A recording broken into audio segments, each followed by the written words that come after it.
Disondoang oh Tuhan, sai suruh dohon au, manjoa kadongan, na totong mandau dah.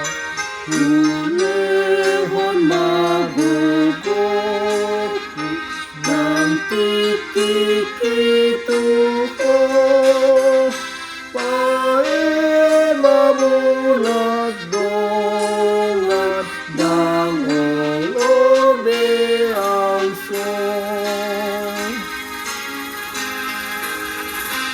Dilehon hohosano, makopok amio, lopat tuseahon, nanggot molukon.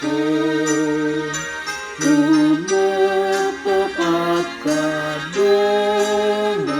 nasomananda oh, nabean de arsakna, nalulu aku dong. Damai sejahtera dari Allah Bapa, itulah yang melampaui segala akal dan pikiranmu di dalam Kristus Yesus Tuhan kita. Umat yang dikasihi Tuhan, renungan harian buat kita tertulis dalam 2 Samuel 10 ayat 12. Kuatkanlah hatimu dan marilah kita menguatkan hati untuk bangsa kita dan untuk kota-kota Allah kita. Tuhan kiranya melakukan yang baik di matanya, demikianlah firman Tuhan. Pengertian kuatkanlah hatimu dalam kamus Alkitab adalah tempat kedudukan emosi, ingatan dan kebijaksanaan. Ini adalah perkataan Daud kepada Yoab yang pada saat itu berperang kepada bangsa Amon. Hal ini dikarenakan Daud mengirimkan pasukannya ke Amon untuk menyampaikan belasungkawa kepada Raja Amon. Tujuan Daud adalah untuk menjalin persahabatan dengan Hanun, raja orang Amon yang menggantikan ayahnya yang baru meninggal. Tetapi apa yang terjadi? Hanun curiga kepada suruhan Daud sehingga menangkap dan mencukur rambutnya dan memotong pakaiannya. Kita bisa baca di ayat 4. Artinya Raja Amon yang baru itu mempermalukan suruhan Raja Daud dan juga mempermalukan bangsa Israel, sehingga Daud mengutus Yoab untuk berperang melawan Amon. Tentu Yoab takut, tetapi Daud mengatakan, kuatkanlah hatimu. Artinya bagaimana dengan peperangan ini sekalipun Amon dan bangsa yang lain bersekutu untuk melawan Daud, tetapi mereka akan menang karena Allah di pihak mereka. Sekalipun bangsa Amon dan bangsa Aram bersekutu, tetapi Allah akan membela mereka, akan menyertai mereka. Karena itulah umat yang dikasihi dalam nama Yesus Kristus, apa yang kebaikan yang dilakukan oleh Daud sama seperti pepatah yang mengatakan air susu dibalas air tuba.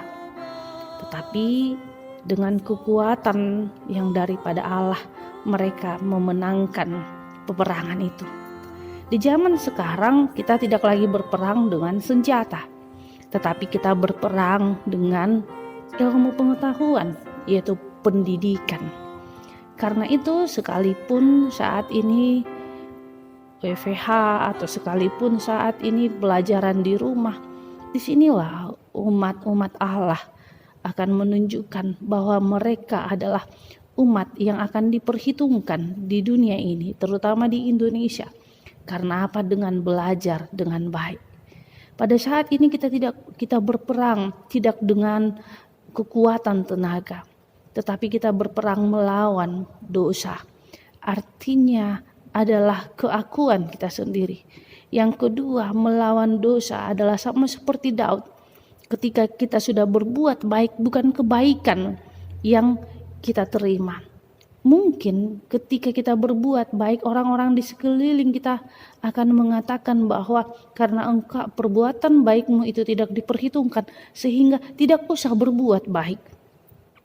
Umat yang dikasihi dalam nama Yesus Kristus, ingatlah, sekalipun perbuatan baikmu itu tidak dianggap, tapi ingatlah Tuhan tetap akan mencatat perbuatan baik kita. Karena itu ketika kita menuntut kepada orang yang kita sudah berikan kebaikan, tidak kebaikan yang kita terima, kita akan kecewa. Tapi ingatlah, ketika kita berbuat baik bukan untuk manusia tetapi untuk Allah. Peperangan kita saat ini adalah yaitu COVID-19. Karena itu kita harus menjaga kesehatan kita, imun kita dengan melakukan protokol kesehatan, memakai masker. Karena itu memakai masker adalah harga mati. Tidak pakai masker adalah mati. Karena itu mari kita lebih menjaga kesehatan kita. Dan semoga kita dengan mengikuti program pemerintah vaksin, kita bisa berdamai hidup berdampingan dengan COVID-19. Biarlah Tuhan yang selalu menyertai kita. Amin. Terima kasih Tuhan Yesus buat anugerah-Mu. Ajari kami untuk berbuat damai ketika kami melihat kekacauan. Ajarkan kami untuk saling mengampuni ketika kami melihat perbuatan baik kami tidak dibalas dengan kebaikan. Karena kami yakin bahwa kami berbuat baik untuk menunjukkan bahwa kami adalah miliknya Tuhan.